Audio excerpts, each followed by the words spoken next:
Les damos la bienvenida a la tercera entrega de Pandemos, las humanidades y la emergencia sanitaria. El tema de esta cápsula es Epidemia en Atenas en la época clásica. En esta ocasión, nuestro invitado es el doctor Mauricio López Noriega, académico, investigador y traductor mexicano. Licenciado y doctor en Letras Clásicas por la Universidad Nacional Autónoma de México, UNAM. Sus líneas de trabajo abarcan la antigüedad clásica, la lírica griega arcaica y la tragedia griega. ¿Por qué cree que es relevante la narración de la peste que sucedió en Atenas en la época clásica? Me parece de una relevancia extraordinaria porque nos cuenta el historiador Tucídides en su obra Historia de la Guerra del Peloponeso, cuál fue la experiencia que tuvieron los atenienses al vivir una peste que asoló y diezmó la ciudad de Atenas. Y pues eso nos enseña de alguna manera pues ejemplos del pasado para las cuestiones que nos ocupan ahora, como esta epidemia de COVID. Entonces siempre mirar al pasado nos puede dar alguna lección para enfrentar el presente y para prever el futuro. ¿En qué contexto se da esta epidemia? Eso es increíblemente interesante porque el contexto es precisamente la guerra del Peloponeso. Estamos en el año 430, esta peste, Loimos tuvo un rebrote en el 429, en el cual incluso muere Pericles mismo infectado, y en el 426 hay otro rebrote nuevo. Fue verdaderamente excepcional porque los atenienses estaban dentro de la ciudad amurallada, la gente del campo tuvo que entrar porque los peloponesos, los lacedemonios, estaban asolando ya la ciudad. Los atenienses habían apostado a sus flotas a la guerra por mar, pero pues de alguna manera ya la ciudad estaba por completo pues asediada, y eso hizo que el hacinamiento en la ciudad fuera terrible y que provocara evidentemente una cantidad de contagios extraordinaria, ¿no? Se habla de 1/3 de la población de Atenas que pudo haber muerto durante los años 430-426 antes de Cristo. El contexto general es precisamente la guerra que sostuvieron Atenas y Esparta en el siglo V antes de Cristo. ¿Qué dice Tucídides sobre este hecho? Es un pasaje extenso, son varios parágrafos en donde Tucídides explica pues con lujo de detalles desde el origen de la epidemia hasta cuáles eran los síntomas que la gente vivía, cómo se fue extendiendo y cuáles son los efectos que tuvo sobre la polis de Atenas. Y en realidad es algo, la descripción es extraordinariamente vívida y por eso me gustaría leerles algunos pasajes. Voy a empezar cuando dice: cuando aún no llevaban muchos días en el Ática, empezó a extenderse la enfermedad entre los atenienses, aunque se decía que con anterioridad había afectado a muchas localidades por la zona de Lemnos y otros lugares, pero con todo no se recordaba que en ninguna parte se hubiera dado una epidemia tan grande y tal mortandad de personas. Al principio, por ignorancia, ni los médicos eran capaces de curarles, sino que incluso ellos eran los que morían en mayor número, por cuanto eran los que más trato tenían. Ni existía ningún otro recurso humano. Cuantas plegarias se hacían en los santuarios o recurrir a oráculos o similares, todo resultaba inútil. Finalmente, desecharon estos medios doblegados por la enfermedad. Se dice que vino desde Egipto, se fue extendiendo a Libia, territorios de Persia, etcétera, etcétera, y luego continúa Tucídides. A Atenas llegó de un modo inesperado y atacó primero a las personas del Pireo, por lo que decían ellos que los peloponesios habían envenenado los pozos, ya que aún no había fuentes ahí. Posteriormente llegó hasta la ciudad y empezaron a morir ya en mayor número. Esta parte que aclara Tucídides es más interesante aún.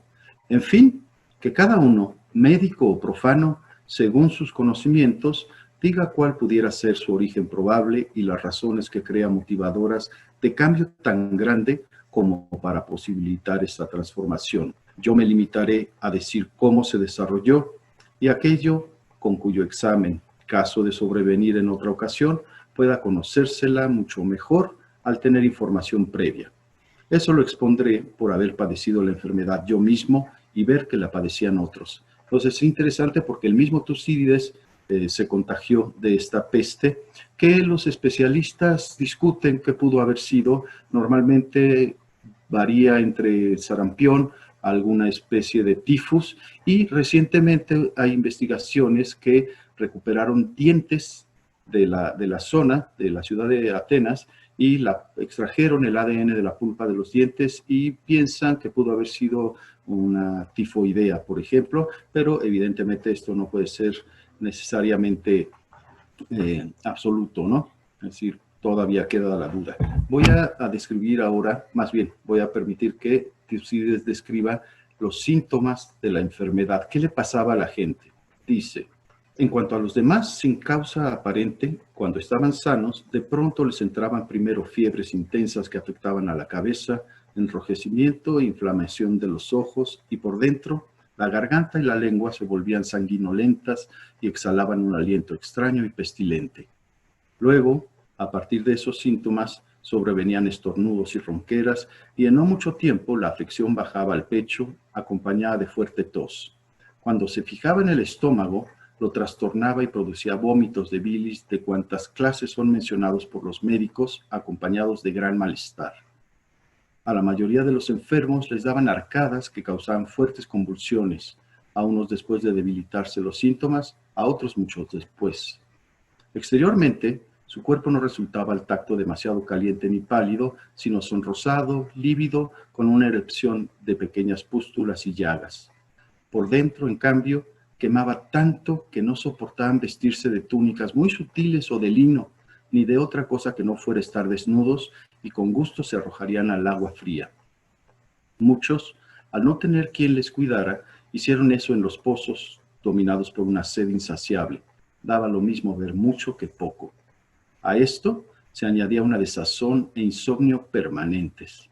El cuerpo tampoco aparecía macilento mientras estaba en su apogeo la enfermedad, sino que resistía al sufrimiento contra lo que se pudiera esperar, hasta el punto de que la mayoría moría a los 7 o 9 días por efecto de la quemazón interior, conservando algunas fuerzas, o si se libraban, al afectar la enfermedad a los intestinos y producirse una fuerte ulceración al mismo tiempo que les acometía una diarrea líquida, la mayoría perecía después de la debilidad causada por ella. El mal, que se localizaba primero en la cabeza, recorría a partir de ahí todo el cuerpo, y si uno sobrevivía a los ataques más graves, la afección de las extremidades indicaba su presencia, pues se cebaba en los genitales y en las puntas de manos y pies, y muchos se salvaban tras perder esos, algunos hasta los ojos.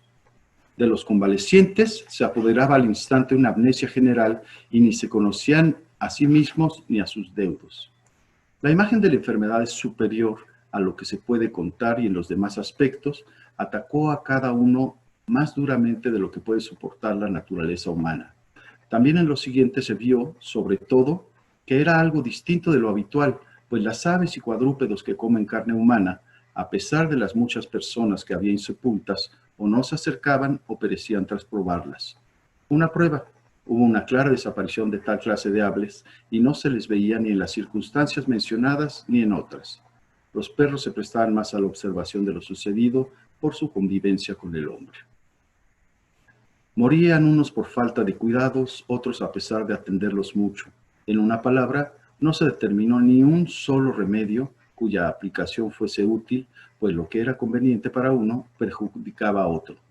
Ningún cuerpo, fuerte o débil, parecía capaz de hacerle frente, sino que en todos hacía presa y sometidos a todo tipo de tratamiento. Lo más terrible del mal, en su conjunto, era el desánimo cuando uno se notaba afectado, pues entregados a la desesperación, se abandonaban mucho más y no le hacían frente, y el hecho de que al contagiarse por cuidar unos de otros, morían como rebaños. Y eso era lo que causaba mayor estrago, pues si por miedo no se trataban, morían solos y muchas casas quedaban vacías por falta de quien cuidase de ellos. Y si se acercaban, perecían sobre todo los que hacían gala de su generosidad. Un poco más adelante nos dice algo gravísimo que son los efectos que tuvo esta peste.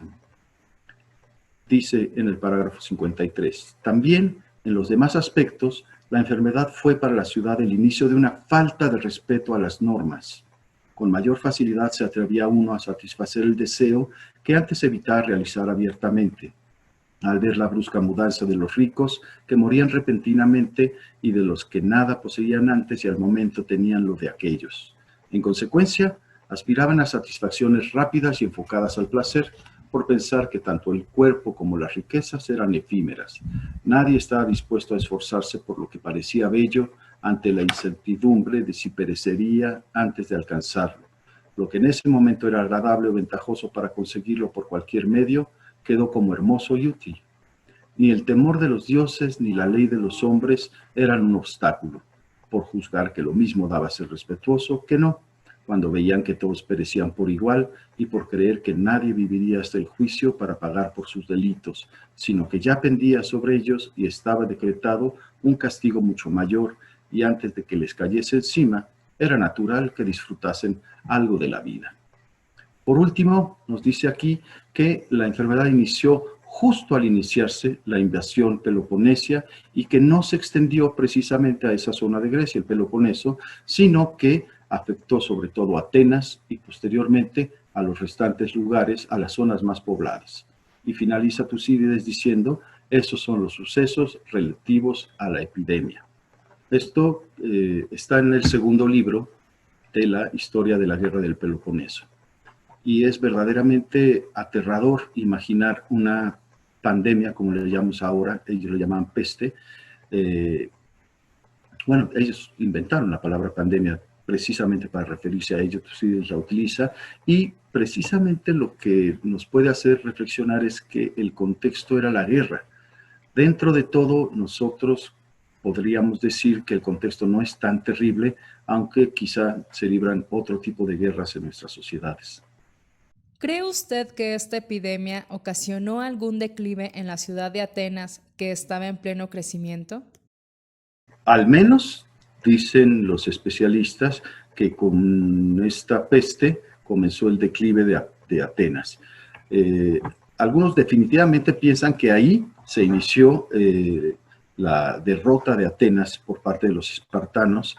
Otros más mesurados dicen que quizá pudo haber influido y que finalmente los sucesos que vinieron después precipitaron el fracaso de Atenas y la victoria de Esparta. Yo creo en lo particular que definitivamente influyó, porque perder un tercio de tu población, además del terror que se vivió y del caos, porque finalmente fue un caos absoluto, como dice Tucídides, en cuanto a las leyes de los hombres y de los dioses. Entonces, todo eso pues afecta a una sociedad de manera poderosísima. Entonces, pienso que definitivamente tuvo que ver con el ocaso de Atenas como centro del poder del mundo griego. ¿Hay alguna evidencia de que esta enfermedad haya sido introducida por los enemigos de Atenas?